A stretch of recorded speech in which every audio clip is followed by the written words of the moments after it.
Today I am going to discuss MCPS September 2022 paper. Question number 1. 37 years old Primey gravida was found to have decreased serum alpha-fetoproteins. So what is the most likely condition associated with it? The answer is option E, Down syndrome. Raised serum alpha fetoproteins किस किस के साथ associated है? Multiple pregnancy, abdominal wall defect यानी कि गैस्ट्रोस्किसिस, एक्सोम्फिलोस और bladder एक्सट्रॉफी, ठीक है, कंजेनिटल नेफ्रोसिस के साथ इसका ताल्लुक है, स्पॉन्टेनियस फीटल लॉस, और इसके अलावा कौन कौन है? Pre eclampsia, pre term delivery, low birth weight बच्चों में, under estimated gestation, low maternal weight, इसके अलावा कुछ हमारी एथनिक ओरिजिन है, मेल फीटस या raised serum alpha fetoproteins in previous pregnancy और smoking.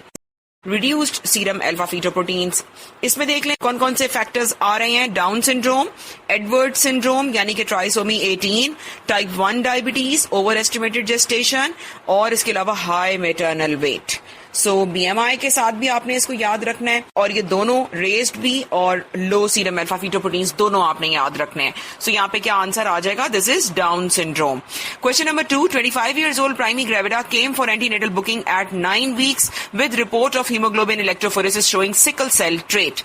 She has consanguineous marriage and her husband also has the trait. The most important step in the management will be, The answer is option C, chorionic villus sampling. देखें, जब भी risk factor वाले patient आएंगे ना, खास तौर पे जो इनहेरिटेड डिजीज हैं, जो कि फैमिलीज में चल रही होती हैं, इनहेरिटेड डिजीज होती हैं, उनमें आपने रिस्क फैक्टर वाले पेशेंट्स में आपने इन्वेजिव टेस्टिंग करनी है।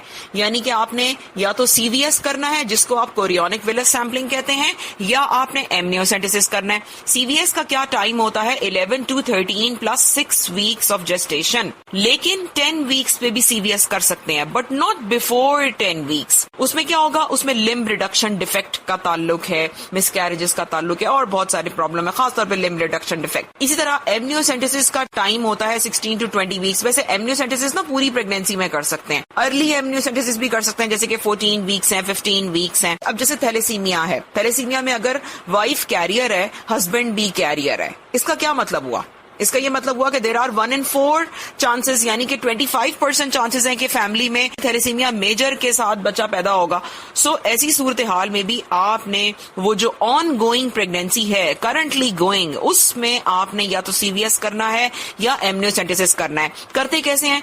कोरियोनिक विलस सैम्पलिंग इसके नाम से जाहिर है ना, यानी कि आपने कोरियोनिक टिश्यू लेना है, यानी वो जगह जहां पे फ्यूचर में प्लेसेंटा की डेवलपमेंट होनी है, वहां से आप एक टिश्यू निकाल लेते हैं। And this procedure is done under ultrasound guidance. एक नीडल है जो कि अंदर एसेप्टिक टेक्निक के बाद उसको इंट्रोड्यूस करते हैं, वहां से एक टिश्यू ले लिया जाता है जिसका पॉलीमराइजेशन ऑफ DNA चेक किया जाता है। सो उसी के जरिए फिर डिजीज का अंदाजा लगाया जाता है कि इस बच्चे में बीमारी है कि नहीं।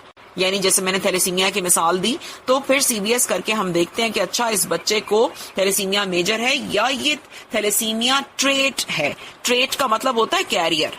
अच्छा, थैलेसीमिया की जो मैंने मिसाल दी, इसमें अगर माँ कैरियर है और फादर को कुछ भी नहीं है, HB इलेक्ट्रोफोरेसिस बिल्कुल नॉर्मल है, तो फिर क्या होगा? फिर आपने सिर्फ जेनेटिक काउंसलिंग करनी है, क्योंकि ऐसी सूरत हाल में 25% चांसेस तो नहीं है ना। ऑफ कोर्स नॉर्मल बच्चे भी आएंगे, कैरियर बच्चे भी आएंगे। अदरवाइज अगर दोनों मियाँ बीवी हैं कैरियर, तो फिर चूंकि मेजर डिजीज ट्रांसमिट होने का डर होता है, तो फिर आपने इन्वेजिव टेस्टिंग करानी है। इन्वेजिव टेस्टिंग को आप लोगों ने जेस्टेशनल वीक्स को देखते हुए कराना है। अगर तो शुरू का टाइम है 9 हफ्ते, 10 हफ्ते, 11 हफ्ते, तो फिर ठीक है, फिर CVS करा ले। अगर आगे का टाइम दिया उन्होंने 16 हफ्ते, 20 हफ्ते, तो फिर एमनियोसेंटेसिस करा ले। Question number 3. 17 years old girl presents to you with primary amenorrhea. She has normal breast and pubic hair development. Ultrasound reveals absent uterus and vagina. The most likely diagnosis is?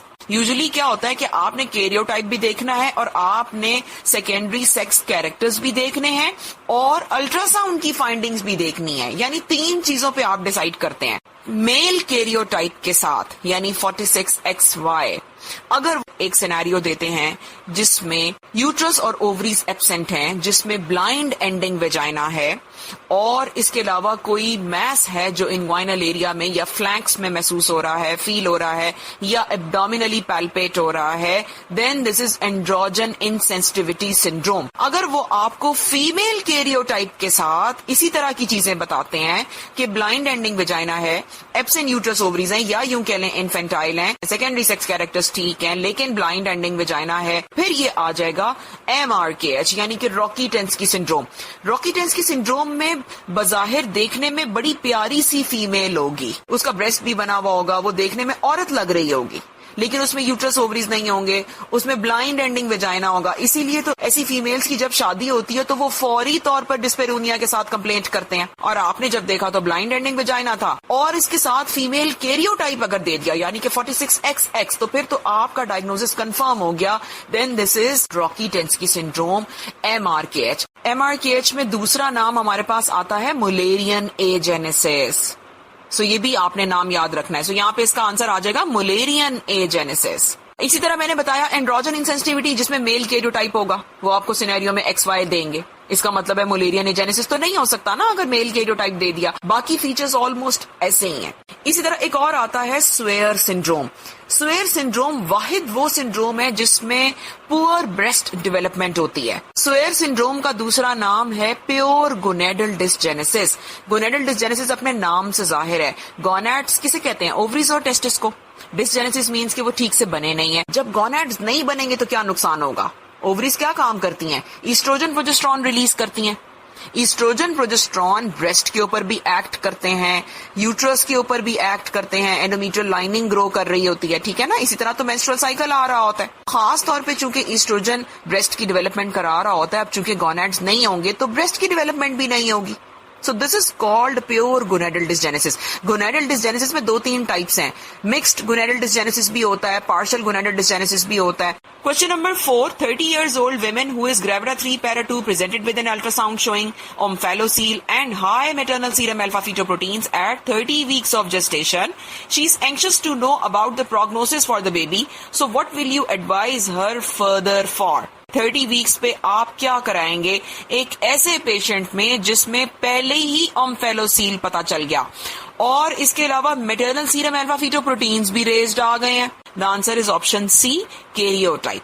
Question number 5, regarding immunoprophylaxis for Rh incompatibility, anti-D globulin should be given according to?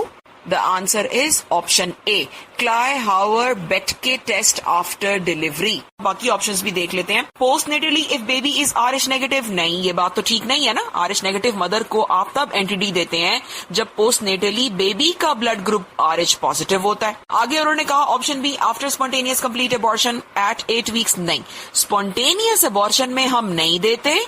हाँ, अगर आपने MVA किया या DNC की तो फिर आपको anti-D देना पड़ेगा. ऑप्शन सी में उन्होंने कहा after checking maternal Coombs test. Coombs test के अंदर एग्लूटिनेशन से पॉजिटिविटी का पता चल रहा होता है. उसके बाद तो आप RH एंटीबॉडी टीटर देखते हैं कि कितना है, फिर उसके बाद अंदाजा लगाते हैं. So this is basically KB test. Kleihauer-Betke test एक authentic test होता है to assess feto-maternal hemorrhage. Question number 6, 35 years old woman who is known case of psychosis taking antipsychotic medicines during pregnancy presented in OPD. Her baby was found to have congenital birth defect Epstein anomaly. So which of the following drugs did she use during pregnancy? The answer is option B, lithium. Basically lithium एक ऐसी drug है जो कि mood stabiliser है, जो आप साइकोसिस के patients में दे रहे होते हैं, और लिथियम को प्रेगनेंसी में भी कंटिन्यू करा सकते हैं. लिथियम के लिए